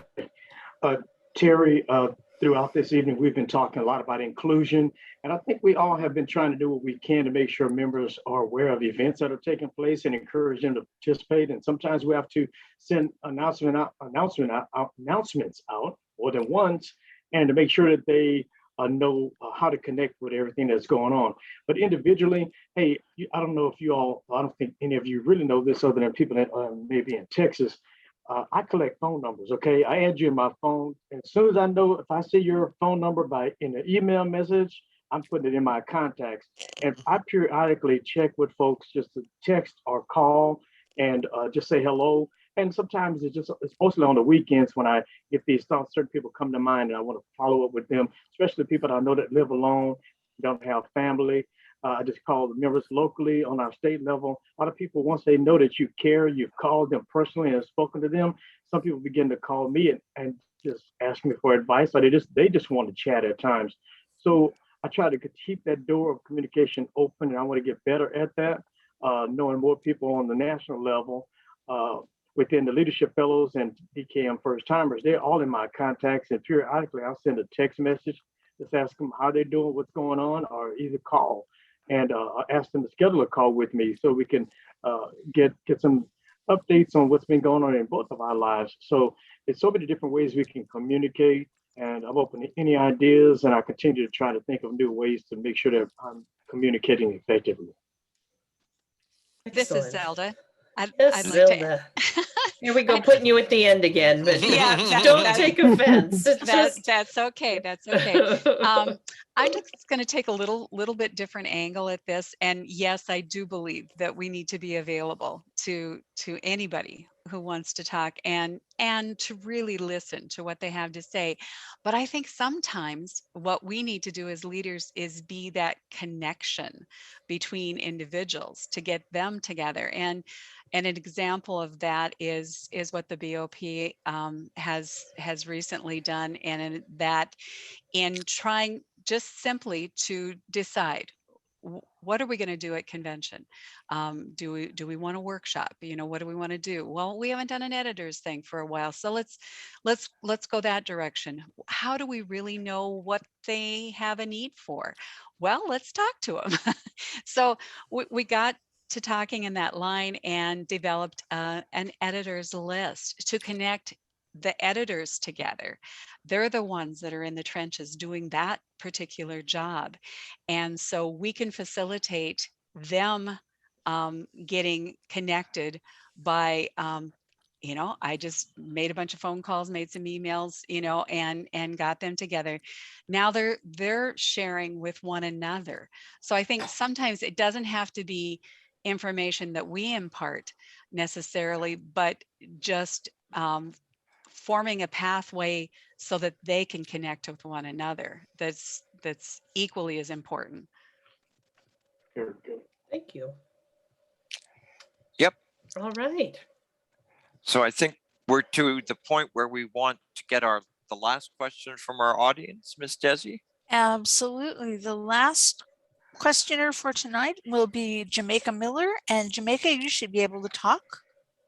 Yes, this is Jamaica Miller. My question is for people that are just on a telephone and cannot email. How would they be able to give? How would they be able to give resolutions to the resolutions committee? Because right now, what it's saying is everybody has to email the resolutions in at this time. Don't remember if any of the folks who are running tonight are on the resolutions committee. I don't think anybody is. I think there's an answer though, Paul. There is an answer, and I could give an answer too, but Jeff probably is going to give the same answer I'm going to give. Go ahead, well, Jeff. and I will too, because I'm a member of the resolutions Right. committee. So, Right. But go ahead, Jeff, if you want to. Sure. There's this thing that's been around for a couple hundred years now, that you can put a stamp on an envelope and send it into the national office. Yeah. Well, you can write it in Braille. There's even some people who have pigeons in this organization. You could probably find one of those and have it flown there. You can put it on a cassette tape. You could put it in print. You could, in any way, shape, or form, just get it to the national office, and Sharon or someone of that ilk will pick it up and get it to the right people so that your voice is heard. Because trust me, we don't want to leave anyone out. The other thing is Jamaica, that if you can look at the ACB website or listen in on ACB radio, however you're doing it, with your phone or in some other way, you'll get the names of the members of the resolutions committee. And if you call any of us will help you with a resolution, as long as you tell us what you'd like to do. It doesn't have to be written perfectly. Just tell us what you want and why you want it. We'll try to turn that into a resolution for you. Yeah, Dan, Paul, this is Dan, and that happens quite a bit, right? Where it does. And now Gabriel Griffith is having a number of community calls, Jamaica. And so Every week. I know you participate on the community Right. calls, and you can call in there and just ask Gabe to assign one of his committee members to reach out to you through Cindy. They can get your phone number, and they can talk to you and even help write the resolution. So and they love doing that. They're right, Paul. Sure. You guys, I see you do it over and over again to help people. Yeah. And we'll try to make a point of making that announcement so everybody who's in that position will know it, Jamaica. So thank you for the question. Yeah, definitely. All right, we're starting to wind down our candidates forum for this evening, and we want to give each of you an opportunity to make a closing statement, to summarize and leave a thought with the listeners about why they should vote for you and why you want to serve this organization. So to begin, I think I'll select Kenneth Simeon to start, and we'll just work through our group randomly until we've had an opportunity to hear from all of you this evening. Thanks, Kim. Everybody, I just want to mention my name again, Kenneth Simeon Sr.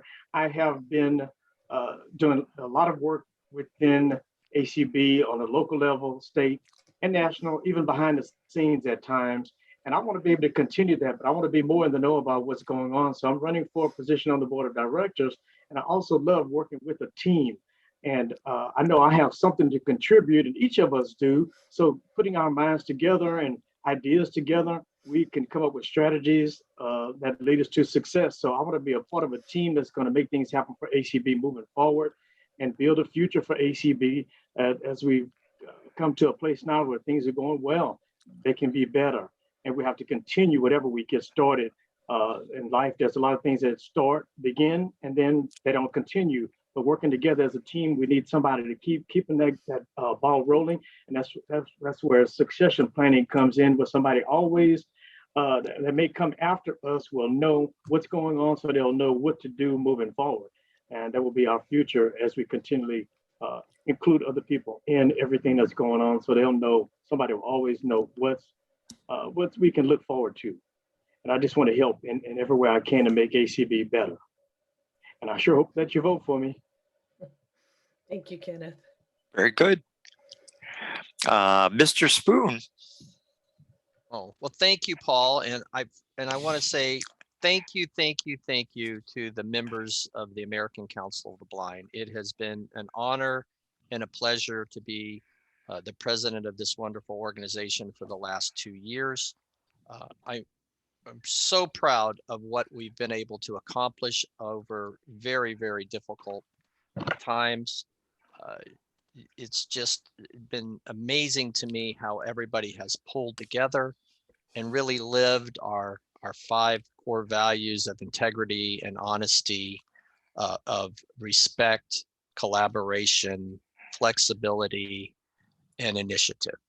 And you've seen all those kind of come together with what we've been able to do with our virtual conventions, with our DC Leadership Conference, with the creation and the growth of our community events, with the growth of our staff, being able to bring on not only a development director, now the 2nd year for Cindy as our membership services coordinator, replace Claire Stanley with Swatha Nadagamar as our advocacy specialist, bring in Colby to help Cindy, promote Jolynn to be an audio description project coordinator, and now bringing on Debbie Brown to be our new administrative assistant. So your organization is growing. It's in the best financial position it's been in, at least since I've been involved at the national level. And I think there's wonderful momentum here, and I'd love to see us keep that momentum going for another 2 years. And I thank you for considering me for the position of president, and I appreciate your vote. Thank you so much. Thank you, Dan. Kim, you want to choose next? Yes, I think I'd like to hear from Jeff Bishop. Thank you, Kim. Well, everyone, thank you so much for this opportunity to speak to all of you tonight. And really, I just want to thank each and every one of you.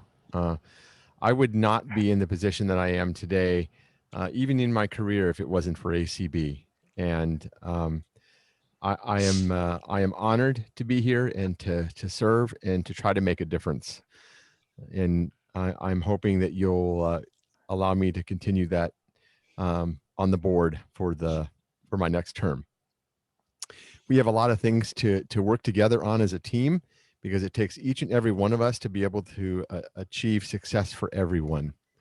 We have a lot of IT infrastructure things to do, building out some new tools to help Janet and the team with conventions. We're going to be doing that this coming year. More ACB Media Network things that are in the fire to build and to plan around. And most importantly, to make sure that each and every one of you in this organization has the opportunities that you want to be able to achieve within this organization and try to make a difference. And I promise you that I will do whatever I can on the board to make sure that your voice is heard, and that everything that we can do as a board is moving the ball forward to make sure that you can participate in that process, whatever that process would be for you individually, because it takes each and every one of us to succeed. Thank you again so much, and I would appreciate your vote. Thank you. She shall not be last, Ms. Gebhardt. Well, thank you. I just want to say 2 years ago, when we were at convention, I was asked to run for the Board of Publications. Had not a thought of it when I went to convention. Initially, I said, "Oh no, I don't think so. I'm really busy doing what I'm doing right now. I like to volunteer, but yeah, maybe not." The more I got to thinking about it, the more I thought about my past as an editor, as a transcriptionist. I deal with the written word all the time. It really fit. And so it was mentioned earlier, I believe it was Kenneth who said that others can see in us things that we don't see in ourselves. And that just underlines the fact that we do need to keep an open mind and consider opportunities that might appear right in front of us. And I thank Dan Spoon for asking me to do that. I appreciate what he saw in me that I didn't know existed. And I have served 2 years. I want to continue to serve on the Board of Publications. As I mentioned earlier, I think we are probably in a time of transition. As they say, if you're not changing, you're not keeping up. And I know things will remain very much steadfast according to our governing documents, but we do need to move with the times too. And I'm willing to be a part of that and do everything in my power, to help with whatever needs to be done. And I would very much appreciate your vote. Thank you, Ms. Kim. Yes, I think we'll go to David Trott. Thank you, Kim. I'd like to ask everybody for their vote, but I'd also like to ask for your support. If you elect me, I need to be able to hear from you and to understand what your needs are, because I know a lot of people in ACB, but I don't know everybody. So, I would love the opportunity to hear from you. I would also like the opportunity to be a part of the team. And if you look at tonight's Candidates Forum and tomorrow night's Candidates Forum, any of these people are going to make a great part of the team. And it takes a team effort. And we've started the Legacy Endowment. I would like to see it grow a little more before I'm through. I would like to see some of the projects that I'm working with now come to fruition. The ACB is my love. I've been in ACB since 1978. So, I didn't come on board yesterday. And I've been fortunate. I had 2 separate careers that I was able to retire from, and now I can devote my time to ACB. So please give me your support, not only with your vote, but your support afterwards, because we all need to hear from you. Thank you, sir. I am so excited about the number of small states from whom we have candidates this year. So from South Dakota, Ms. Sims. Thanks, Paul. I'm very happy to be running for the board. I believe in ACB's core values and initiatives. I believe that I embody them. I want to be part of that team to grow the initiatives, the goals, the core values that ACB has been setting forward. With the rural experience and the very low vision, there's only a couple, three of us, there's only a couple people right now on the board that have low vision. And I would like to be another one of those individuals that bring that perspective. I think low vision is huge. We have more older adults that, becoming low vision, and we need to increase that aspect of ACB. And then working with the rural. Rural is so different than the urban. And we realized that last year when I presented at Mobility and Beyond at the convention. And I love transportation. Transportation is a different world, but we all need to figure out what works for all of us. I think that we need to look at broadband and bring in the rural information, inclusion. We talk about inclusion, diversity, and equity, and looking at the smaller rural states, sometimes that gets kind of left out from ACB, unfortunately. I've been part of ACB since 1984. I represented South Dakota as a NIBS, a student representative from South Dakota, and I was proud to do that. I haven't always been active in ACB. I have always been a member, but I believe in their values. I have now been asked to be part of the Health and Wellness Initiative, Get Up and Go campaign, and I am so excited to do that. With my medical background, I'm a medical massage practitioner, so health and wellness has been my heart and soul my whole life. And to see what we can do and how we can include the rural areas with health, improving telehealth and rural communications. And I believe that we can still work with larger communities. And I see that there's issues that way also, but I think inclusion is the big thing. So I just would ask your support and for your vote to help me be a big team member and to keep moving ACB forward, and knowing that I was part of the voting task force, and that knowing that we can all vote now and we are one big family and we can all be together. I think that's huge. So thank you. Thank you, Connie. And now let's hear from Donna Brown. Ta-da! Thank you, Kim, and thank you, Board of Publications and ACB for this opportunity to talk to the membership. So I have a theory that as a leader, you're always learning. I served on the board. It was supposed to be for 1 year, ended up being 2. And I learned a lot those first 2 years, especially the first year, of what ACB, what kind of activities are going on in ACB kind of behind the scenes. Although, because now ACB board meetings, which is wonderful, are broadcast over ACB radio, there's not as much behind the scenes. It's out in the open for the membership to hear. And I'm just so happy that I was able to be on the board when the first meeting was broadcast. So I would like to ask for your support for my seat on the board. I would like to be a part of mentoring young and up and coming leaders. I had many mentors in my life and still do. I think as a leader, you always have mentors. That doesn't go away.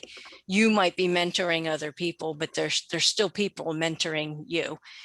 And so I certainly thank those mentors I've had throughout the years, especially in ACB, but in other organizations as well.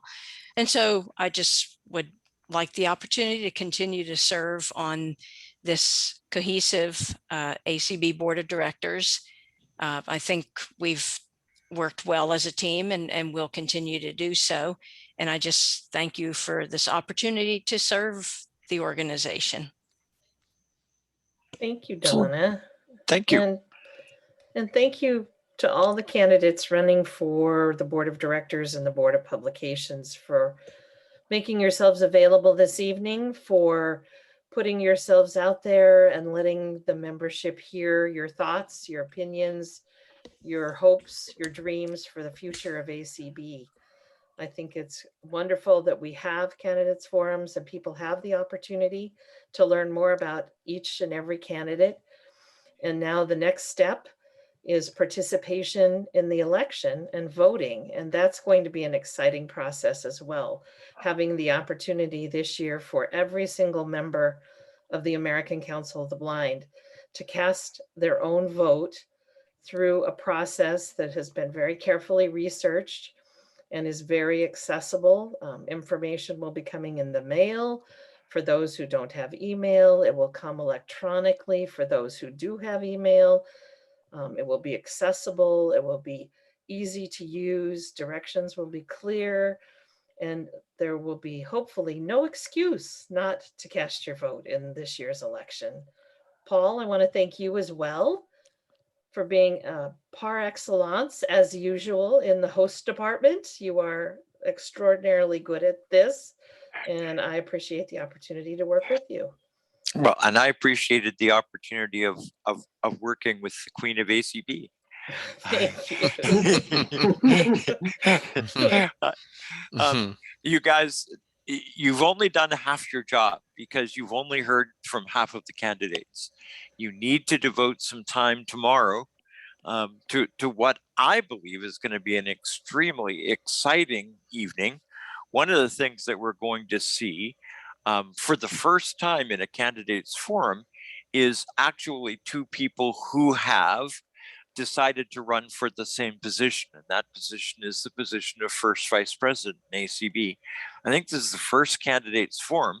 If anybody else remembers another one where it happened, I don't, where we've actually had a contested election that was known about as soon as our candidates forum.